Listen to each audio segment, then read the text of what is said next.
உன்னதரின் பாதுகாப்பில் வாழ்பவர், எல்லாம் வல்லவரின் நிழலில் தங்கியிருப்பவர். ஆண்டவரை நோக்கி, நீரே என் புகலிடம், என் அரண், நான் நம்பியிருக்கும் இறைவன் என்றுரைப்பார். ஏனெனில் ஆண்டவர் உம்மை வேடரின் கண்ணியினின்றும் கொன்றளிக்கும் கொள்ளை நோயின்றும் தப்புவிப்பார். அவர்தம் சிறகுகளால் உம்மை அரவணைப்பார். அவர்தம் இறக்கைகளின் கீழ் நீர் புகலிடம் காண்பீர். அவரது உண்மையே கேடயமும் கவசமும் ஆகும். இரவின் திகிலுக்கும் பகலில் பாய்ந்து வரும் அம்புக்கு நீர் அஞ்ச மாட்டீர். இருளிலாவும் கொள்ளை நோய்க்கும் நண்பகலில் தாக்கும் கொடிய வாதைக்கு நீர் அஞ்ச மாட்டீர்.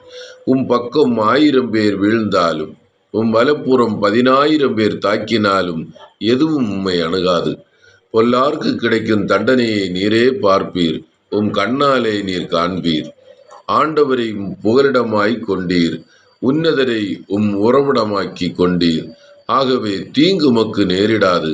வாதையும் கூடாரத்தை நெருங்காது. நீர் செல்லும் இடமெல்லாம் உம்மை காக்கும்படி தம் தூதருக்கு அவர் கட்டளையிடுவார். உம் கால் கல்லின் மேல் மோதாதபடி அவர்கள் தங்கள் கைகளில் உம்மை தாங்கிக் கொள்வர். சிங்கத்தின் மீதும் பாம்பின் மீது நீர் நடந்து செல்வீர். இளம் சிங்கத்தின் மீதும் விரியன் பாம்பின் மீது நீர் மிதித்து செல்வீர். அவர்களின் மீது அன்பு கூர்ந்ததால் அவர்களை விடுவிப்பேன். அவர்கள் என் பெயரை அறிந்துள்ளதால் அவர்களை பாதுகாப்பேன்.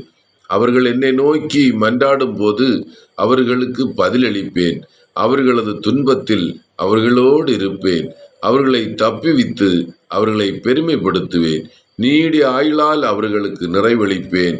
என் மீட்பை அவர்களுக்கு வெளிப்படுத்துவேன். ஆண்டவர் வழங்கும் அருள் வாக்கு. இறைவா, உமக்கு நன்றி.